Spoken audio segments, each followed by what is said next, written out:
안녕하세요. 2024년 9월 8일 태국 뉴스입니다. 신임 패통탄 총리가 이끄는 내각의 구성이 마무리되었습니다. 도시정부청사에서는 총리를 비롯한 내각 장차관들이 참석한 특별국무회의가 열렸으며 기념사진을 촬영하는 시간도 가졌습니다. 민주당이 연립 내각에 참여하면서 일부 바뀌기도 했지만 절반 정도는 세타 총리 내각 때 기용된 장차관들이 유임되었습니다. 태풍 야기가 베트남에 상륙하면서 태국 북부와 동북부에도 영향을 줄 전망입니다. 기상국은 북부와 동북부 외에도 중부 일부 지방과 타이만, 그리고 안다만의 정체전선에 영향을 주며 많은 비가 내릴 수 있다고 주의를 촉구하고 있습니다. 태국에서도 변종 엠폭스 감염자가 확인된 가운데 당국은 환자가 적절한 치료를 받고 있다고 밝혔습니다. 또 밀접 접촉한 43명에 대한 모니터링 결과 현재까지 어떠한 증상도 발견되지 않았고 모두 건강한 상태라고 설명했습니다. 태국에서는 현재까지 총 833명의 엠폭스 감염자가 확인되었습니다.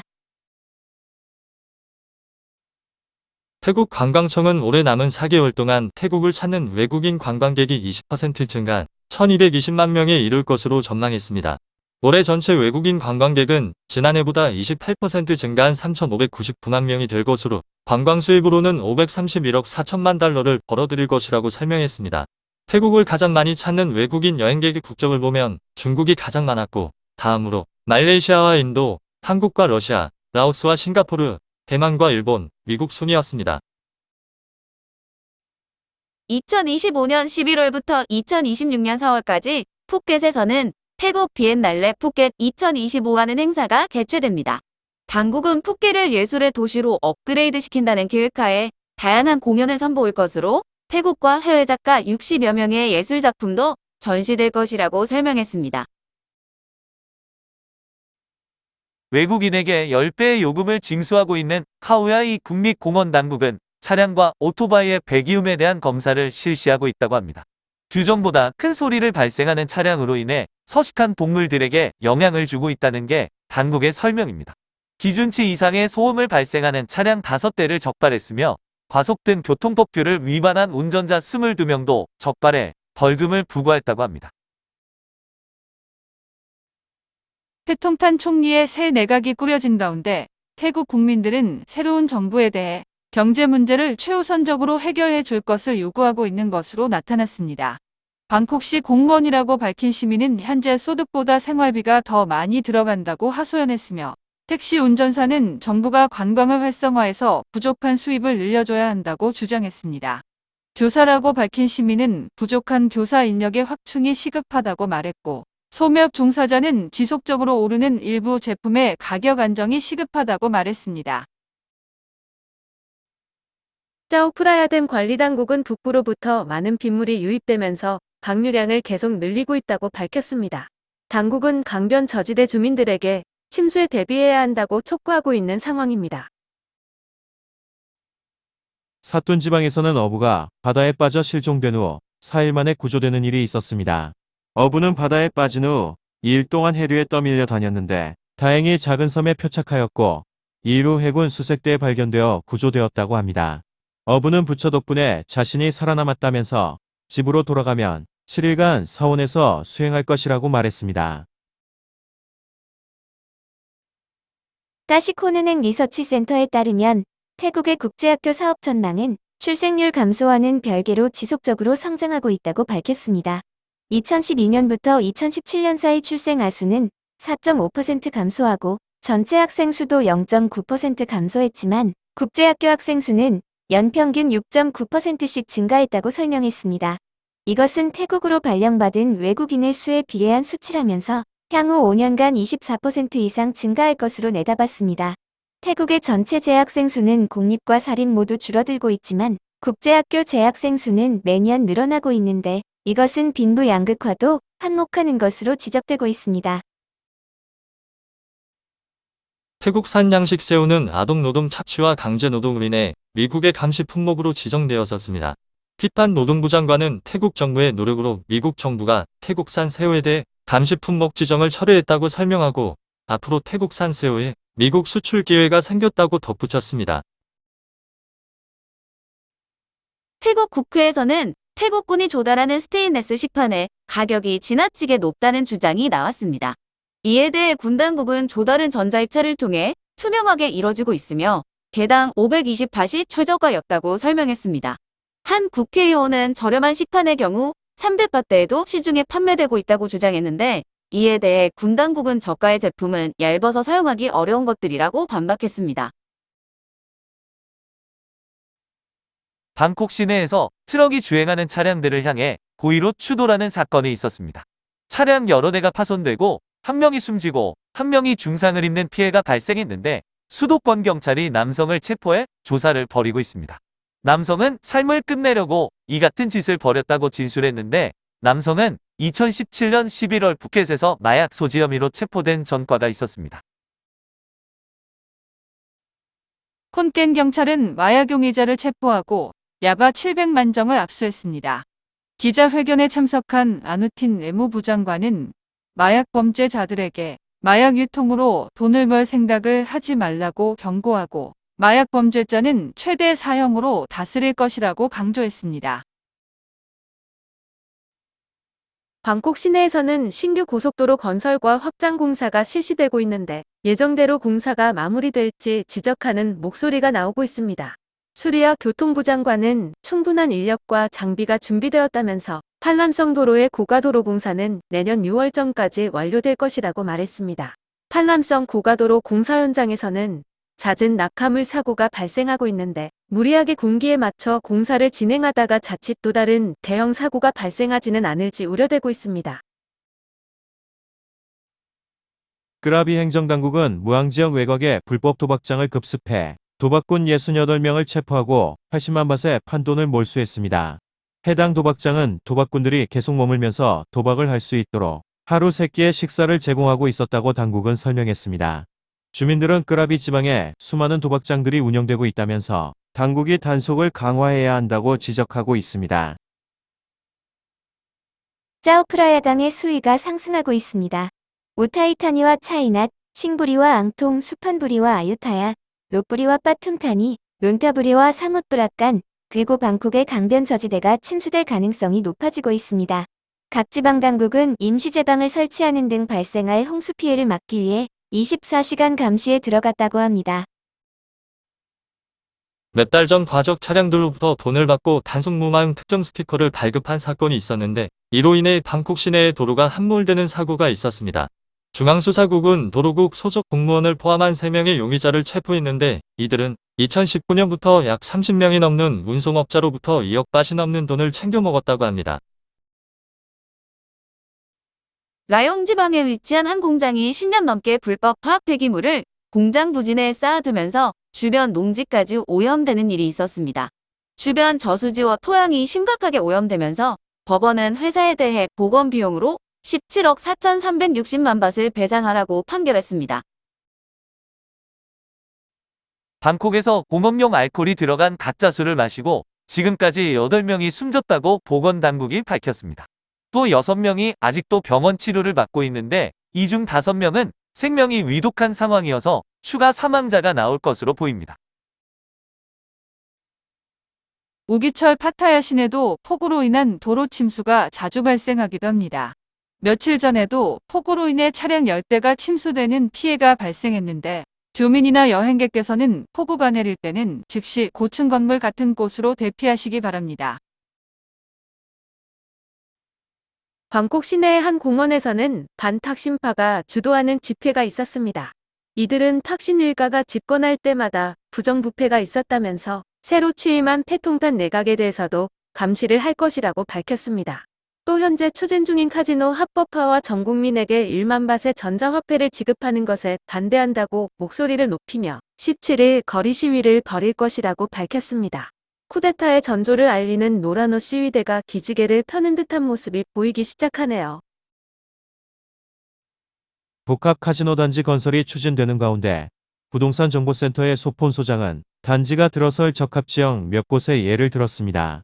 첫 번째로 방콕과 인접한 곳이거나 파타야나 라용, 후아힌과 푸켓, 치앙마이와 하야에, 콘깽과 나콘 나차시마 등 주요 지방도시가 후보가 될 것이며 바다에 떠있는 선상 카지노도 허용될 수 있다고 설명했습니다.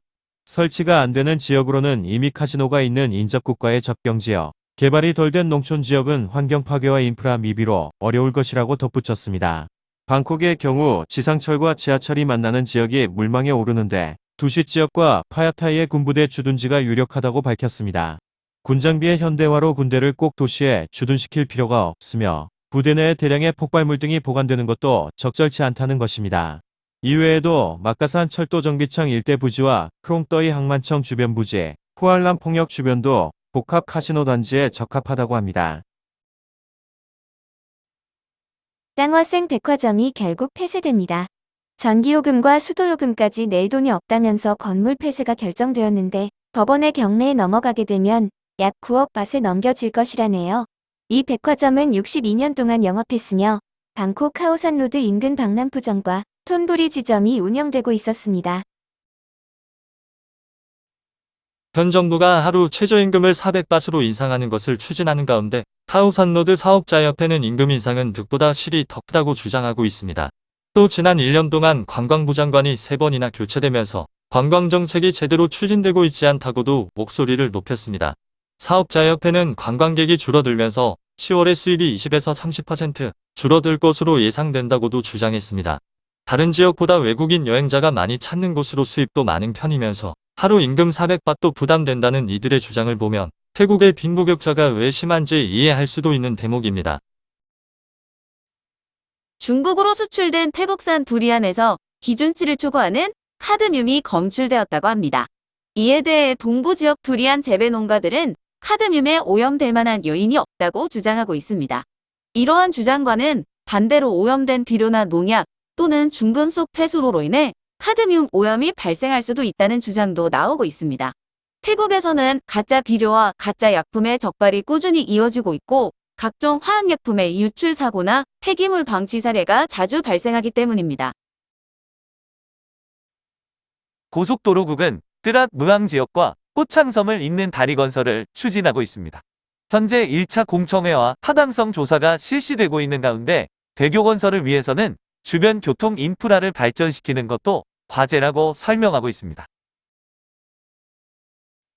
방콕 지상철 청론시역의 지상 5m 스카이워크 바닥 내부에 신원 미상의 백골화된 남성의 시신이 발견되었습니다. 숨진 지 5개월쯤 된 것으로 추정되는 시신은 바닥 아래에 가설된 전선을 훔치려다 감전사한 것으로 추정되고 있습니다. 방콕 방카피에 위치한 지상 8층 규모의 호텔에서 화재가 발생했습니다. 옥상의 세탁실에서 불이 나면서 캄보디아인 남성 직원이 화상을 입었는데 소방이 출동해 곧바로 진화했습니다. 콘깬 이민국 경찰은 무양 지역에 위치한 스파 마사지를 압수수색하고 아동 성매매 혐의로 업소 주인인 태국인 남성을 체포했습니다. 업소 내에서는 라오스 국적의 17세 소년이 발견되어 보호 조치되었습니다. 해당 업소는 게이 전용으로 운영되었다고 합니다. 치앙라이 메사이 지역에 위치한 마을에서는 개 2마리가 주민 25명을 무는 사건이 있었습니다. 개는 이후 폐사했는데 당국이 조사한 결과 광견병에 감염된 것으로 밝혀졌습니다. 이에 따라 지방보건당국은 지역 내 2200마리의 가축에 대해 예방접종을 실시하고 있습니다. 광견병은 감염된 개나 고양이에게 물린 후 적절한 치료를 하지 않을 경우 100% 사망에 이를 수 있습니다.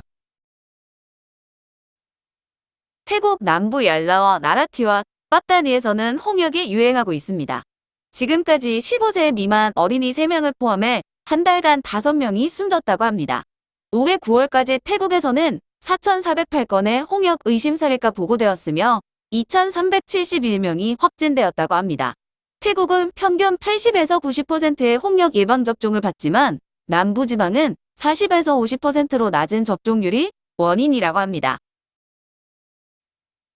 왕정 지지파의 SNS에 왕 씨를 비판하는 댓글을 단 남성이 경찰에 소환되었습니다. 파탈룽에 거주하는 44세 남성은 형법 112조를 위반한 혐의를 받고 있는데 죄가 인정되면 중형에 처해지게 됩니다. 방콕 수도권 경찰은 20년간 무허가로 산부인과를 운영한 55세 남성을 백불이 소이 31에 위치한 클리닉에서 체포했습니다.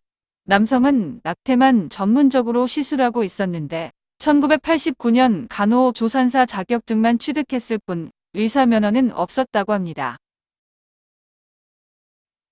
매웅손바이 지역의 강에서 벨기에 국적의 여성이 숨진 채로 발견되었습니다. 전날 자전거로 폭포에 다녀오겠다고 말한 뒤 숙소를 나갔지만 밤이 되어도 돌아오지 않자 친구가 숙소 측에 신고를 부탁했다고 합니다. 경찰은 시신의 부검을 의뢰하고 사건에 대한 증거를 수집하고 있습니다. 태국 도로교통국은 앞으로 운전면허증에 장기 제공 여부를 표시할 것이라고 밝혔습니다. 장기 제공 서약을 한 사람의 면허증에는 장기 제공자라는 문자가 명확하게 표시될 것으로 새로 발급되는 면허증에 표시될 것이라고 합니다. 이민국 경찰은 태국 시민권을 불법으로 취득 후 14년간 태국에 체류하던 59세 중국인 남성을 방콕 후웨이 쾅 지역에서 체포했습니다.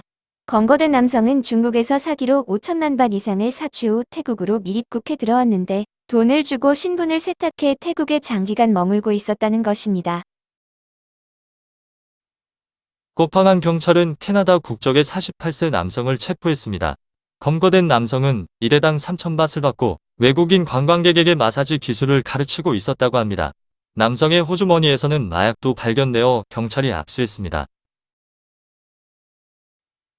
이민국 경찰은 자칭 라이프 코치인 미국 국적의 62세 남성을 방콕 짜뚜짝 지역의 주택에서 체포했습니다. 검거된 남성은 우울증 치료 코스를 개설한 뒤 2,000밧을 받고 마약류로 분류된 버섯을 판매하고 있었다고 합니다. 이민국 경찰은 인도 국적의 27세 남성을 방콕 카오산 인근의 호텔에서 체포했습니다. 검거된 남성은 인도에서 살인 등 13가지 중범죄로 수배가 내려진 상태였다고 합니다. 이민국 경찰은 미얀마 국적의 남녀 8명을 무앙 지역의 주택에서 체포했습니다. 검거된 8명은 태국으로 밀입국한 후 주택에서 SNS 영상을 통해 의류를 판매하고 있었다고 합니다. 코팡안 경찰은 불법 가이드로 일하던 호주 국적의 남성을 체포했습니다. 검거된 남성은 지난 2년간 1인당 2,000밧을 받고 여행 가이드 일을 하고 있었다고 합니다. 태국에서 외국인은 가이드로 일할 수 없습니다. 파타야에서는 공원에서 운동을 하던 미국 국적의 82세 남성이 태국인 남성으로부터 폭행을 당하는 사건이 발생했습니다. 운동 중이던 피해자에게 술 취한 태국인 남성이 다가가 나는 파타야 사람이다 소리치면서 마구 폭행을 했다고 합니다. 피해자는 눈썹이 찢어지는 부상을 입었는데 신고를 받은 경찰은 달아난 용의자를 쫓고 있습니다. 파타야 경찰은 절도 혐의로 29세와 34세 인도인 남성을 체포했습니다. 검거된 용의자들은 다른 인도인 여행객의 가방에서 카메라용 예비 배터리를 훔쳤다고 합니다. 체포된 두 사람은 태국에 입국한 직후였다고 합니다. 고속도로 경찰은 밀입국한 중국인 3명을 태우고 가던 차량을 딱지방의 도로에서 체포했습니다. 이들은 여권조차 소지하지 않은 상태였으며 경찰은 운전자인 태국인 남성도 체포했습니다. 파타야 경찰은 사이삼 도로에 위치한 클럽을 단속하고 직원과 손님 전원에 대한 소변 검사를 실시했습니다.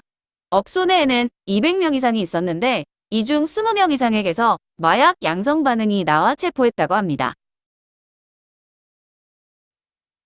관세국과 경찰은 밀수 담배를 유통하던 44세 남성을 드라 클록야이 지역에서 체포했습니다.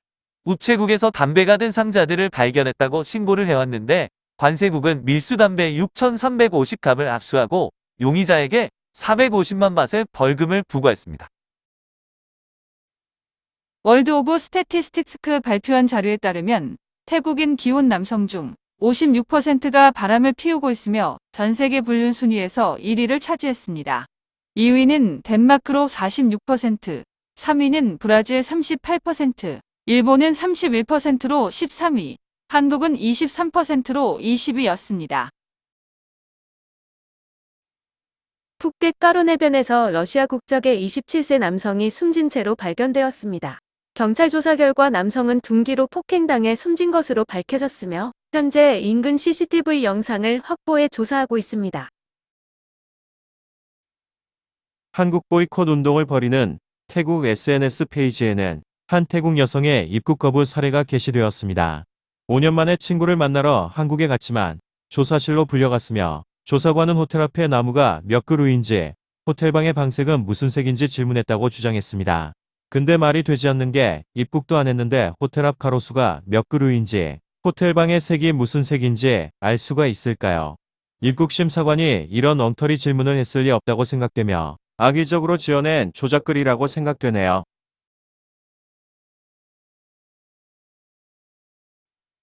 오늘도 시청해주셔서 감사합니다.